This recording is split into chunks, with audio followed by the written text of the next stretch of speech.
Instruis-nous. Dirige-nous. Merci pour ton onction. Merci pour l'esprit de révélation et de connaissance qui demeure en ces lieux. Au nom de Jésus. Amen. Amen. Est-ce que tu peux acclamer le Seigneur?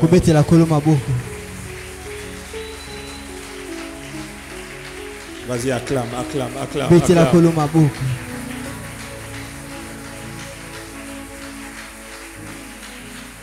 Salue au moins 5 personnes autour de toi. Ceux qui sont assis, est-ce qu'on peut se lever quand même? Tu seras assis pendant longtemps. Celui qui est assis, lève-toi, déplace-toi, cherche au moins 6 personnes. Tu leur dis, sois la bienvenue en ce deuxième culte. Bienvenue au deuxième culte.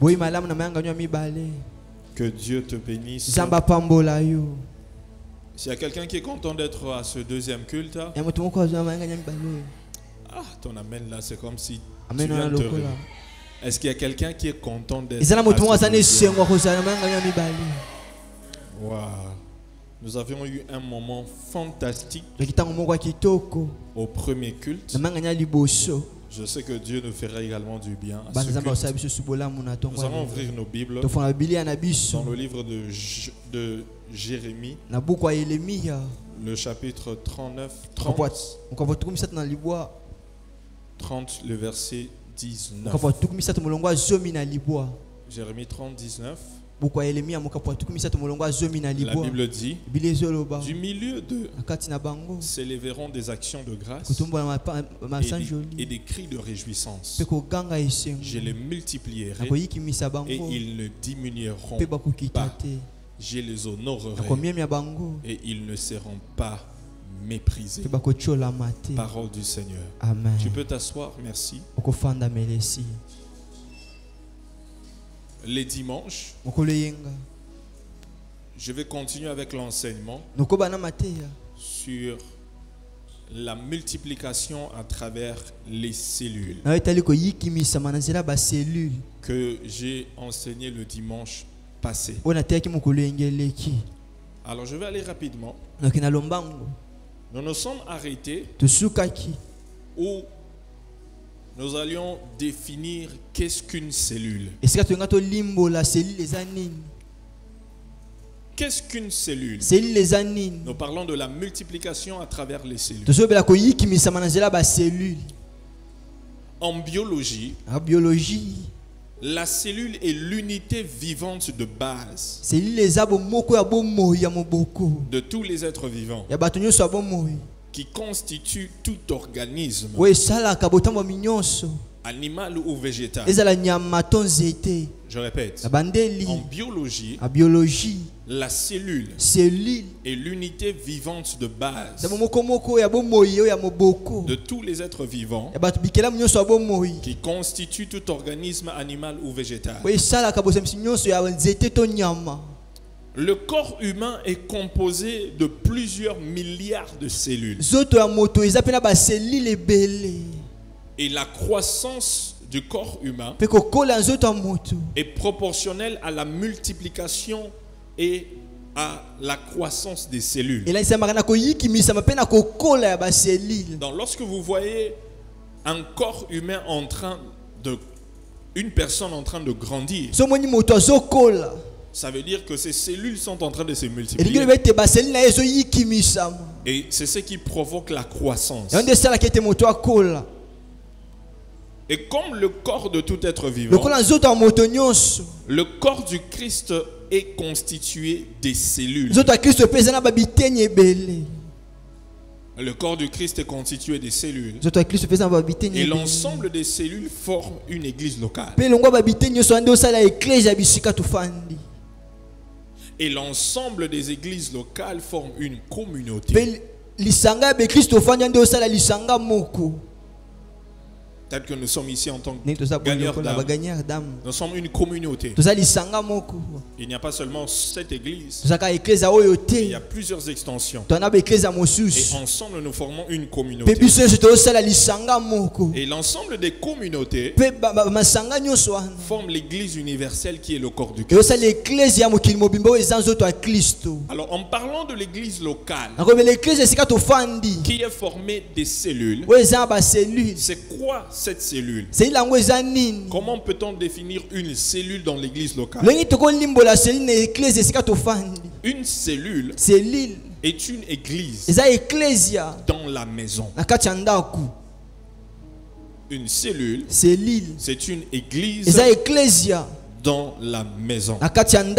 Est-ce que tu peux le dire avec moi? Une cellule est une église dans la maison. Une cellule est une église dans la maison. Encore une fois de plus. Une cellule est une église dans la maison. Donc une cellule est un petit groupe de réunion formé des membres d'une église particulière. Et le but de la cellule est de créer un environnement pour la communion des membres, premièrement. Deuxièmement, pour les études bibliques. Troisièmement, pour prendre soin de ses membres. Quatrièmement, pour l'évangélisation. Je répète, le but de la cellule est de créer un environnement pour la communion des membres. Deuxièmement, pour les études bibliques. Troisièmement, pour prendre soin de ses membres. Et quatrièmement, pour l'évangélisation. Donc nous pouvons définir une cellule comme un petit groupe de rencontres des membres de la même église qui se tient dans la semaine dans une maison pour la communion, l'étude biblique, la prière et l'évangélisation. Alléluia. Amen. Notez bien. Une cellule est un petit groupe. Mais tout petit groupe n'est pas nécessairement une cellule. Une cellule est un petit groupe. Mais tout petit groupe n'est pas nécessairement une cellule. Dans l'église, nous avons beaucoup de petits groupes. Les départements, ce sont des petits groupes. Le département des femmes, le département des intercesseurs, le département de la sécurité. Ce sont des petits groupes où il y a des gens qui se réunissent, qui font des réunions, mais ce n'est pas une cellule. Voici les caractéristiques d'une cellule. Voici quelques caractéristiques d'une cellule. Est-ce que tu es avec moi ici? Demande à ton voisin, est-ce que tu es ici ou bien tu es resté à la maison? C'est comme si c'est seulement ton corps qui est ici, mais ton esprit est resté à la maison. Tu as envoyé ton corps à l'église, mais l'esprit est resté à la maison. Il y a des gens là, comme on est en jeûne, mais il est là en train de penser, après le culte, après le culte, je vais manger. Qu'est-ce que je vais manger? Je vais manger les légumes que j'avais laissés. Les fruits. Dis à ton voisin, sois ici. Sois ici. Corps, âme, esprit. Première caractéristique d'une cellule. Une cellule compte habituellement entre 3 et 15 personnes. Une cellule compte habituellement entre 3 et 15 personnes.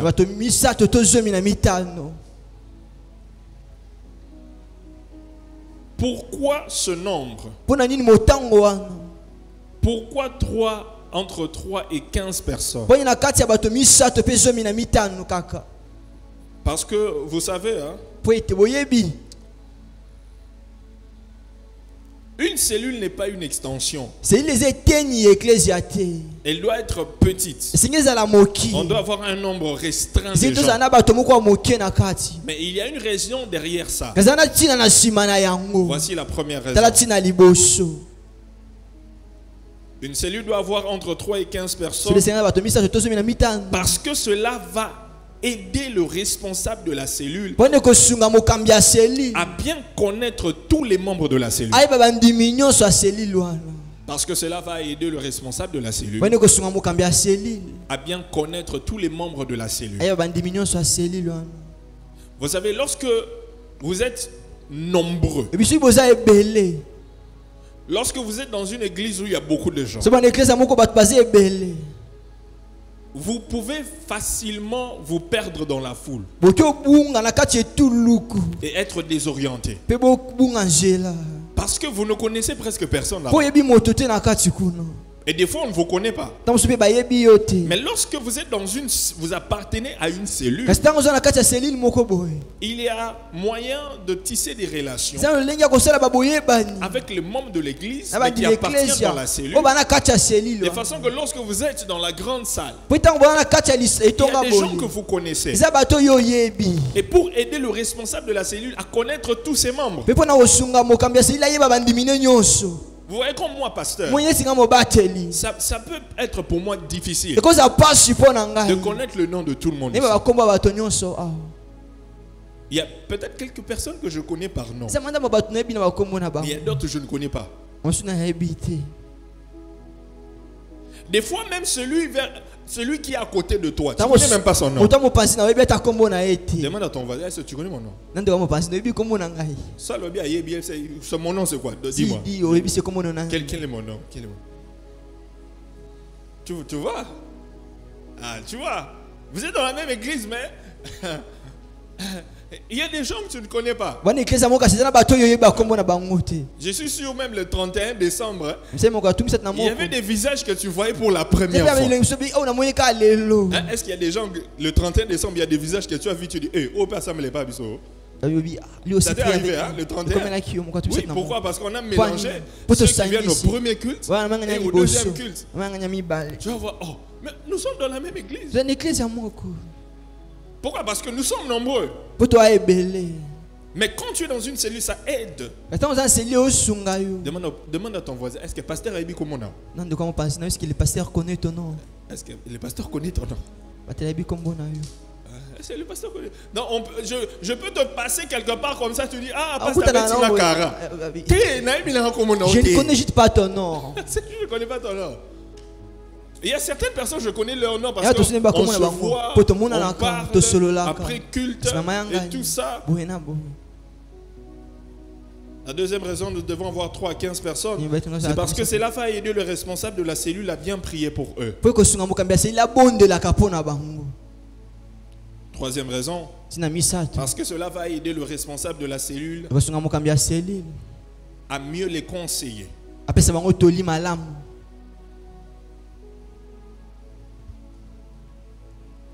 Quatrièmement, quatrième raison, cela facilite la communion fraternelle.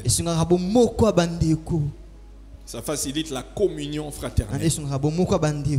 Lorsque c'est un petit groupe, un groupe restreint qui se réunit pour prier, pour partager la parole, avoir la communion fraternelle, et ça permet cette union-là. Oui, on se connaît facilement. Et nous pouvons communier facilement. La deuxième caractéristique d'une cellule, la deuxième caractéristique d'une cellule, c'est que les membres de base de la cellule sont les membres de l'église. Les membres de base d'une cellule sont les membres de l'église. Déjà ici au deuxième culte, nous avions lancé les bassenta l'année passée. Ce sont des cellules. On a juste changé l'appellation. Et on se réunit chaque semaine. Mais maintenant, nous allons encore lancer bientôt des cellules. Mais avec ceux du premier culte. Je les ai dit au premier culte. Que eux aussi vont entrer dans cette vague. Des cellules. Parce que c'est seulement ici au deuxième culte. La plupart d'entre vous ont été gagnés par les cellules. Il y a aussi de ceux qui ne sont pas dans des cellules. Et nous allons vous mettre dans des cellules. Parce que nous allons changer d'une église traditionnelle à une église basée, une église cellulaire. Alors, les membres de base seront les membres de l'église.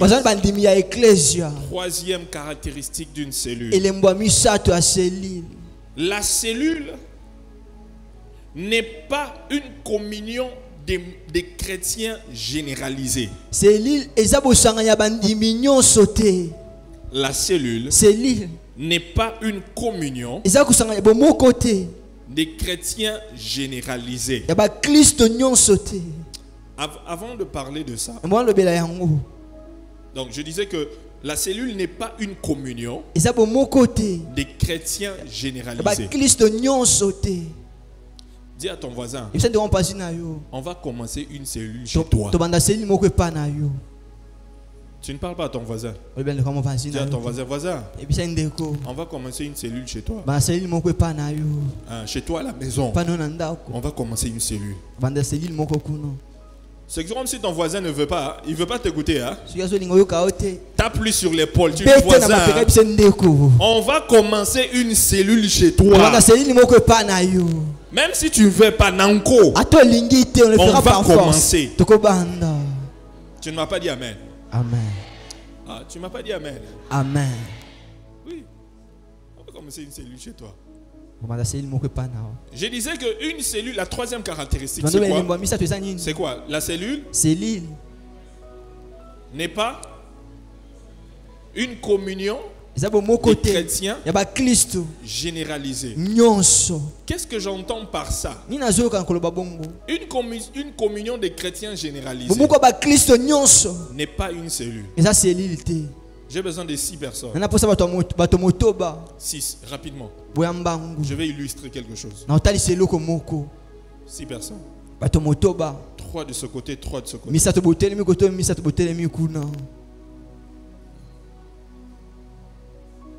Parfait. Vous mettez ici. Mettez-vous ici.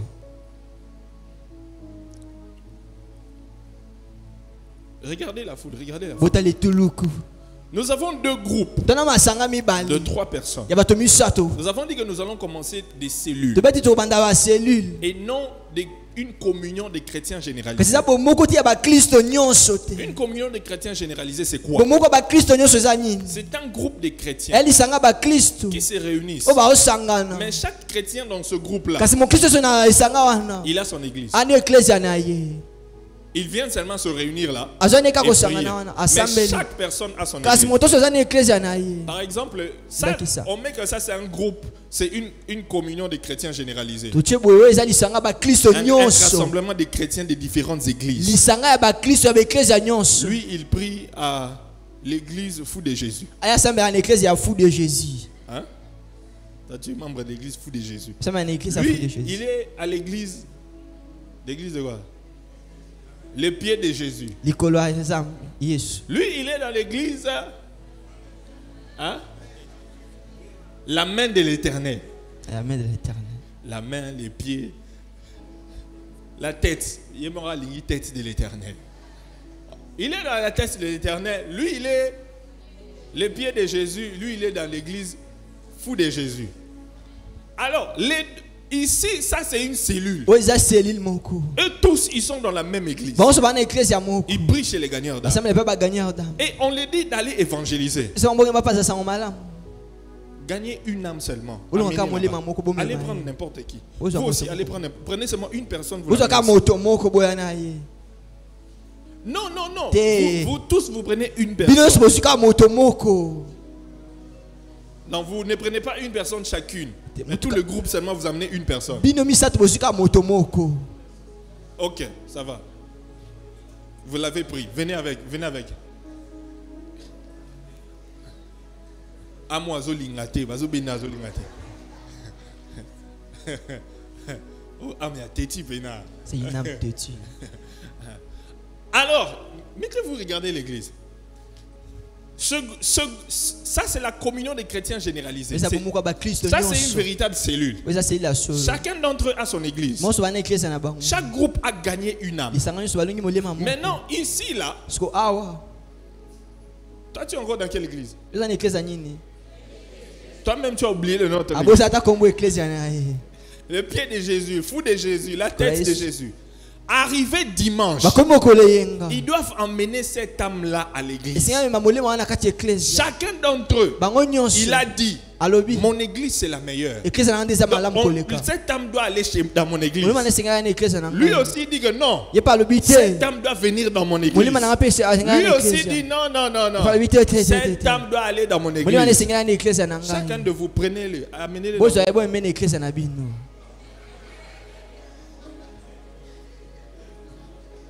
Amenez-le dans chacun dans son église. Chacun. On a pas ambition de quitter ça propre. Chez nous les chaises sont propres. Chacun le tire. Tirez-le vraiment. Quand il ne veut pas tirer, tirez-le. Tirez-le, non. Ouais. Donc, c'est ce qui se passe dimanche. Parce que tout le monde là-bas, il a son église. Maintenant, ici, là, eux tous, ils sont chez les gagneurs d'âme. Arrivez dimanche, prenez l'âme. Allez avec lui à l'église. Vous allez aller tous où? Chez les gagneurs d'âme, sans problème. Sans problème. Mais là-bas,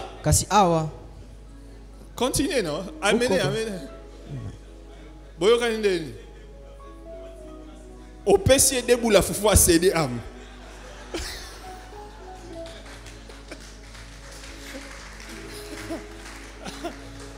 Quand Dieu nous demande de commencer des cellules, on doit commencer ça. Ah, vous êtes partis, c'est pas fini. Vous êtes... Revenez ici. L'âme, amaké, Amazon,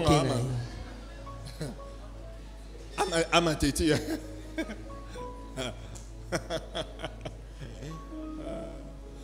Lorsque nous devons commencer des cellules et lorsque nous devons gagner des âmes, nous ne devons pas suivre ce modèle-là. Qu'est-ce que j'ai dit? Ça, c'est pas le modèle. Ça, c'est pas le modèle là-dessus. Je crois même qu'il y a certains bergers ici, lorsqu'on a commencé les bassins. Vous avez connu ça, non? Hein, vous avez connu ça, non? Des gens d'autres églises, mais qui viennent dans nos cellules pour prier. Et arrivé dimanche, il dit non, j'ai mon église. On va le prendre comme ça. Oh non, il est parti. Il dit, oh, comment on t'a fait gagner tout ça? Non, il a déjà son église. C'est ce qui va créer la multiplication. Et pas ça. Quantième caractéristique d'une cellule. Troisième, hein? Quatrième maintenant. Vous allez écrire. Une cellule n'est pas un groupe d'études bibliques. Une cellule est différente d'un groupe d'études bibliques. Lorsque Dieu nous demande de commencer des cellules, nous n'allons pas commencer des groupes d'études bibliques. C'est quoi un groupe d'études bibliques? Un groupe d'études bibliques, c'est une réunion. C'est un rassemblement des chrétiens qui viennent pour prier. Ils étudient la Bible. Ils prennent soin des membres. Mais il y a une chose qui manque. Il n'y a pas d'évangélisation. Il n'y a pas quoi? Ils n'évangélisent pas.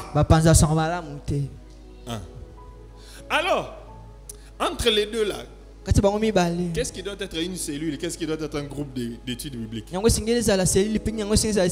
d'études bibliques. Cellule. La différence entre les groupes d'études bibliques et la cellule, c'est que qu'est-ce qu'il n'y a pas dans le groupe d'études bibliques? Il n'y a pas d'évangélisation. Ça veut dire qu'ils viennent se réunir, ils prient, ils lisent la Bible, ils partagent la parole. et on prend soin des membres, mais ils n'évangélisent pas. Il n'y a pas de nouvelles âmes gagnées dans la cellule. Cette cellule-là n'amène pas de nouvelles âmes dans l'église.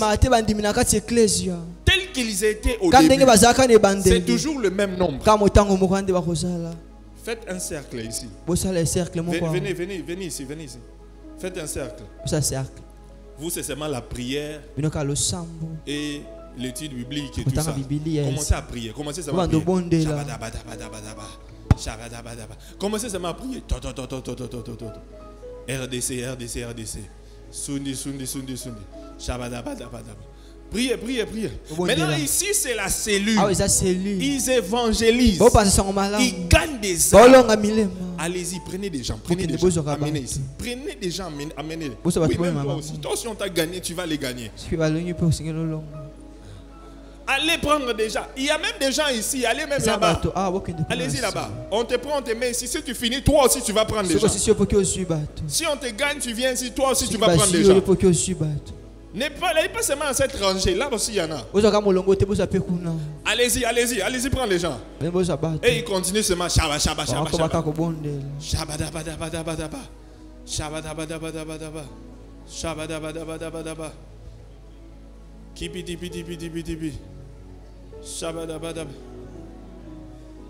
Les autres sont en train d'évangéliser. Et ils sont toujours le même nombre. Depuis qu'ils avaient commencé.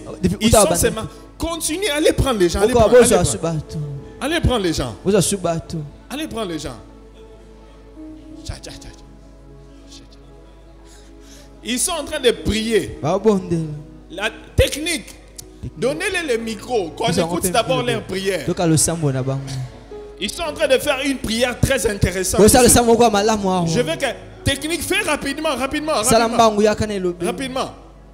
Ils sont en train de dire Nzambe ba ambaya. Seigneur, que les âmes viennent. Entre-temps, eux sont en train de sortir. Aller gagner des âmes. Ils sont en train de chercher des âmes. Ils deviennent plus nombreux. Maintenant, vous tous là, sortez encore, allez prendre des âmes. Dans les rangées, même ici. Allez ici, même ici. Entrez comme ça. Hein? Priez. Shabadabadabadaba. Tete makelele. Makelele. Shadadadadadada. Eux, ils sont seulement en train de prier. Mais eux là, ils sont en train de gagner des âmes.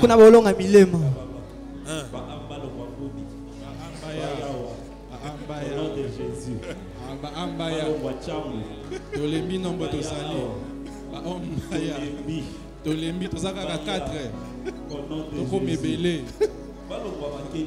baya Nzambe bapongi na bango esila baya tolingi ba ave Nzambe tolembi tozaka 4 toko expirer pas toko mamitu kisimbi baya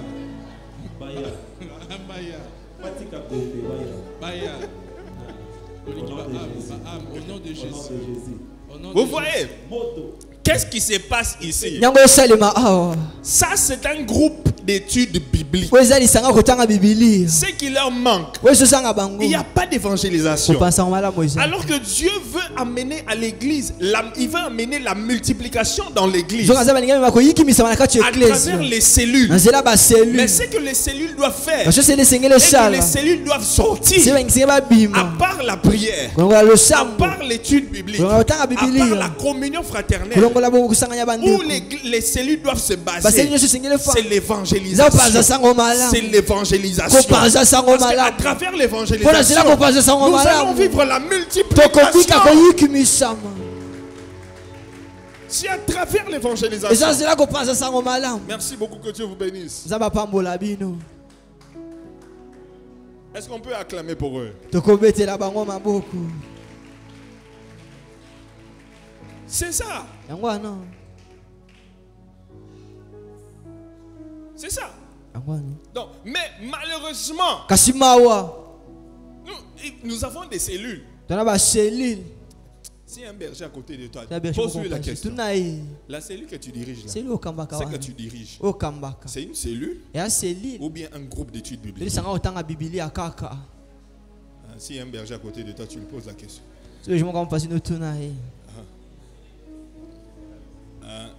Demande-lui, est-ce que c'est un groupe d'études bibliques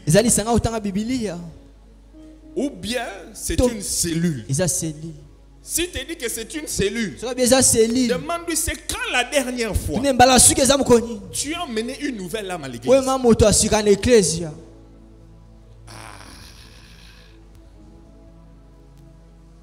C'est ça.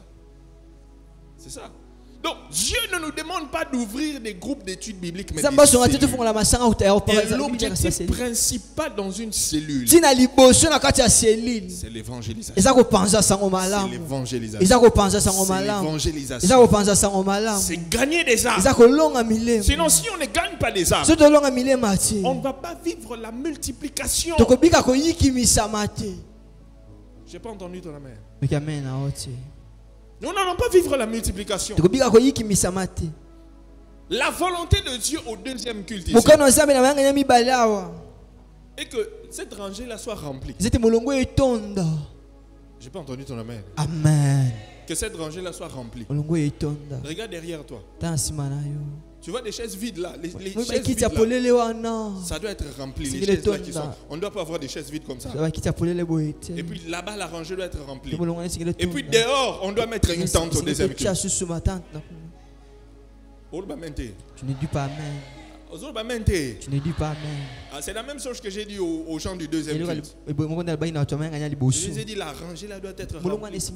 Au premier culte, cette rangée là, il y a quelques personnes. Il y a quelques personnes et quelques chaises vides derrière. Ça doit être rempli. La volonté de Dieu est que sa maison soit remplie. Que son église soit remplie. Et en cette année de la multiplication, les cellules doivent s'engager dans l'évangélisation. Et puis ce que Dieu attend de toi cette année, et que tu amènes une âme, une âme, que tu n'amènes pas seulement, mais que tu fasses asseoir une âme. Regarde ton voisin, dis-lui voisin. Dis-lui voisin. Dieu veut que cette année, tu fasses asseoir une âme ici dans l'église. Une âme. C'est l'année de la multiplication. Jean chapitre 15, le verset 16. La Bible dit, ce n'est pas vous qui m'avez choisi, mais moi je vous ai choisi. Je vous ai établi, je vous envoie établi afin que vous alliez et que vous portez du fruit et que votre fruit demeure. Le fruit fasse quoi? Demeure. Ça veut dire que tu dois te rassurer que c'est cette âme-là que toi tu vas gagner. Vienne à l'église. Tu te rassures que cette âme suive la formation. Tu te rassures que cette âme devienne serviteur. Que cette âme soit établie. Et la Bible dit, alors que tout ce que vous demanderez, c'est ça, afin que tout ce que vous demanderez au Père, en mon nom, il vous le donne. Donc, cette vision de la multiplication, Dieu dit, si tu fais ce que j'attends de toi, tu te multiplies. Qu'il y ait une autre âme comme toi dans l'église. Et que cette âme-là demeure. Ce que toi tu me demandes, je vais dire au Père de te donner. As-tu besoin de quelque chose venant de Dieu cette année? Est-ce qu'il y a quelqu'un qui attend quelque chose de Dieu cette année? Voici comment tu peux l'avoir facilement. C'est ça la formule. Facilement. Une âme dans l'église. Une âme dans l'église. Opération Amoro. Opération Inam. Opération Fandisa Amoro. Opération tu dois faire asseoir Inam. T'as la voisine, c'est quota dans opération Fandisa Amoro. Demande à ton voisin, tu dois entrer dans l'opération faire asseoir Inam. Fandisa Amoro, nzamba Fandisa makamba bien na vie. Faire asseoir Inam et Dieu fera asseoir aussi les histoires dans ta vie. Fandisa Amoro, nzamba Fandisa makamba bien na vie. Fais asseoir Inam et Dieu fera asseoir l'histoire dans ta vie. C'est ça. Une âme seulement. Une âme. Au premier culte, il y a une maman qui est venue avec deux mamans. Elle est venue me voir. Elle a dit, papa, moi j'ai déjà commencé. Deux âmes. Elle a dit, moi j'ai déjà commencé. Je suis en train de gérer maintenant. Deux mamans, je les ai déjà gagnées. Ce sont mes âmes. Ah, toi tu as déjà commencé, c'est bien. C'est bien. Personne ne l'a forcé. Elle est venue me présenter ces deux âmes. Elle est déjà entrée dans la vision. Dis à ton voisin, tu attends quoi pour commencer? Tu attends quoi? Qu'est-ce que tu attends? On t'a déjà donné le go. Vas-y. Fonce.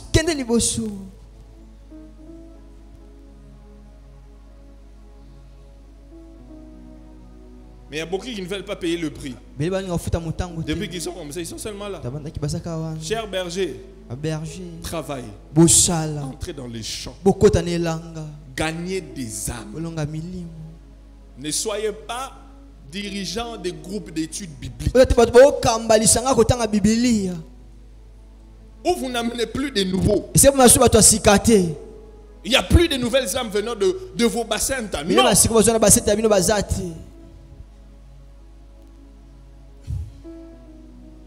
Travail. Vous savez, lorsque on veut pêcher du poisson, il y a deux manières de le faire. Lorsqu'on veut pêcher du poisson, il y a deux manières de le faire. La première manière, c'est que vous pouvez utiliser la canne à pêche. Vous utilisez la canne à pêche. Et en utilisant la canne à pêche, vous pêchez combien de poissons à la fois? Hein? Un seul poisson à la fois. Vous attendez, il y a quelque chose. Vous mettez à côté. Lancez encore. Ça peut vous prendre combien de temps pour pêcher au moins 50 poissons? Il n'y a pas de pêcheurs ici. Hein? Ça peut vous prendre combien de temps pour pêcher? Ça va prendre du temps, non? Peut-être même des jours. Avec cette manière de pêcher. Mais il y a une autre manière de pêcher.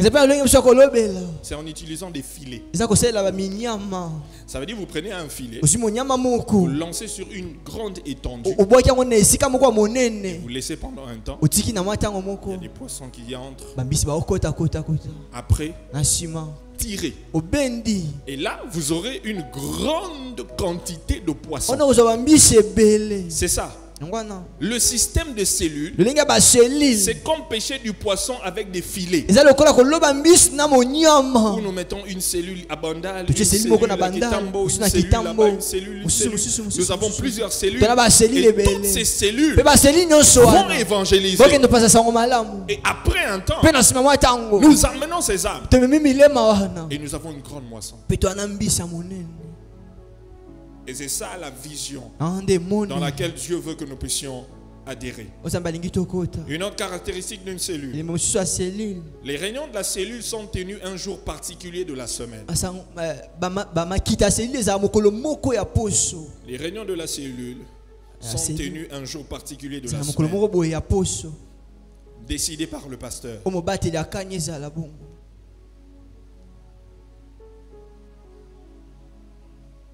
Les réunions de la cellule sont tenues un jour particulier de la semaine, décidé par le pasteur. 40e point encore. 5e. La cellule est un ministère de l'église mère et non une église individuelle autonome. La cellule est un ministère de l'église mère et non une église individuelle autonome. Ça veut dire que lorsque nous allons lancer des cellules, les responsables de cellules doivent savoir que ce n'est pas une extension, c'est un ministère de l'église. Ça fait partie de l'église. Et celui qu'on envoie là-bas n'est pas le pasteur titulaire. C'est juste un responsable de cellule ou c'est un berger. Et les membres qui sont gagnés là sont les membres de l'église.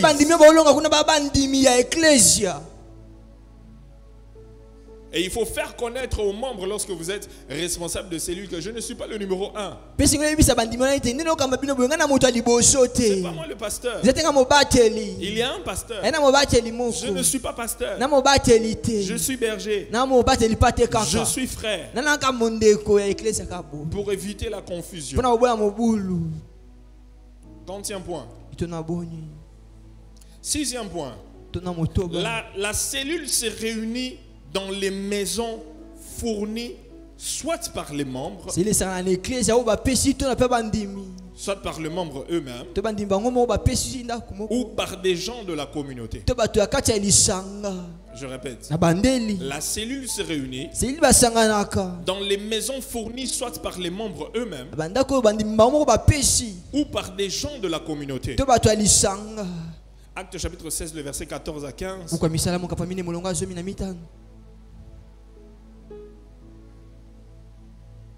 Acte 16, 14 à 15.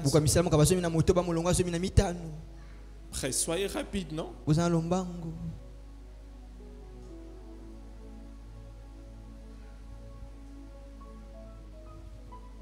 L'une d'elles, nommée Lydie, marchande de pourpre de la ville de Thyatire, était une femme craignant Dieu.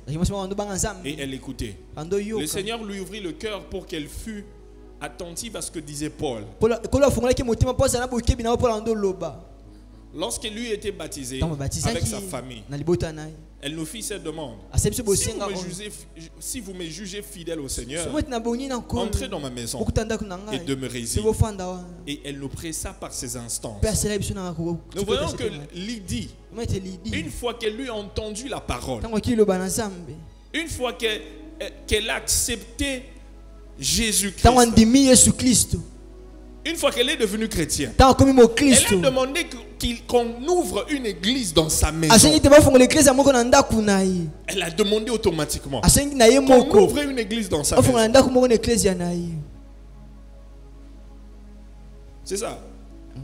Les cellules vont se réunir dans la maison de... Je vous ai déjà dit ici qu'on va ouvrir des cellules dans vos maisons. Mais également, lorsque nous allons évangéliser, nous pouvons rencontrer des gens, après avoir reçu l'évangile, qui voudront qu'on puisse commencer des cellules chez eux. Et il faut leur demander, est-ce que vous voudrez qu'on ouvre une église ou une cellule chez vous à la maison? Ils peuvent accepter. Je sais qu'ici il y a certains bassins qui se réunissent dans la maison des personnes converties, non?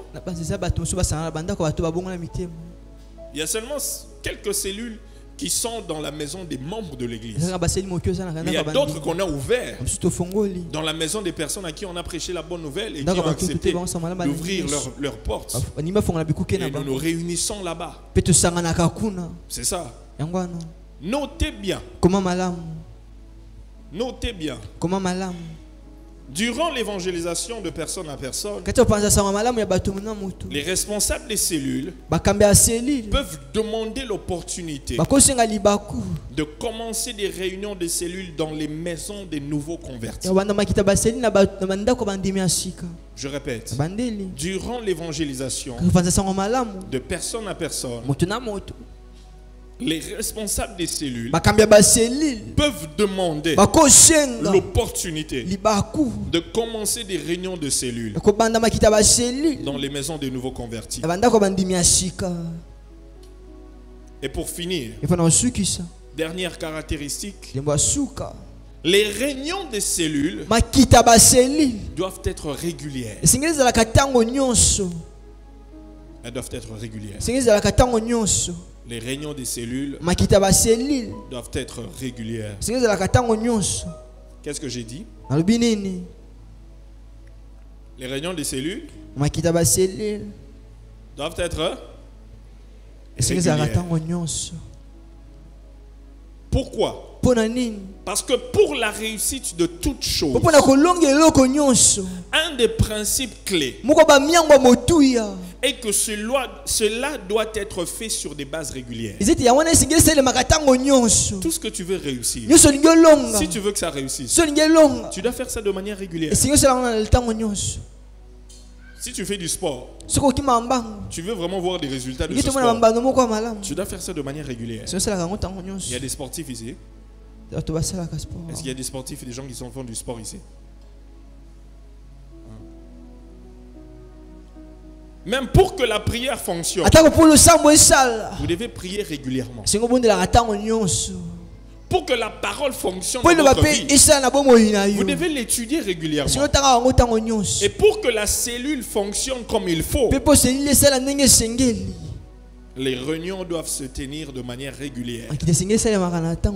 Notez bien. Annuler les réunions tue la cellule. Annuler les réunions tue la cellule. Vous vous réunissez cette semaine. La semaine prochaine, il a plu. La semaine qui va suivre. La semaine qui suit, un empêchement. Un mois, vous vous réunissez pas. Après le mois qui suit, vous voulez réunir les gens. Ça va devenir compliqué. C'était une habitude et puis ça a été interrompu. Revenir là devient compliqué. Et ramener les gens à l'église devient compliqué. Voici un conseil. Si pour une raison quelconque, la réunion n'a pas eu lieu, par exemple parce qu'il a plu abondamment, elle doit avoir lieu le jour suivant et non une semaine plus tard. Elle doit avoir lieu le jour suivant et non une semaine plus tard.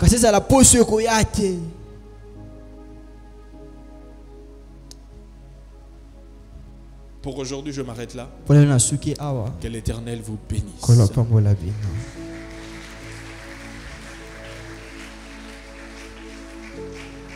Lève-toi où tu es.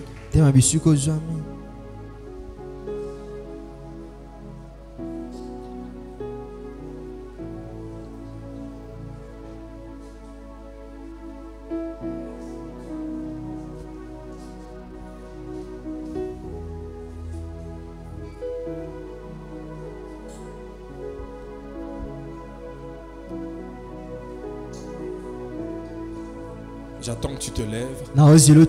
Tu vas faire une prière. Tu dis Seigneur, merci pour la parole. Et tu dis au Seigneur, Seigneur, je prends la décision d'entrer dans cette vision de la multiplication. De travailler pour la multiplication. Afin que je reçoive mon miracle. Élève ta voix, tu pries. Prie le Seigneur.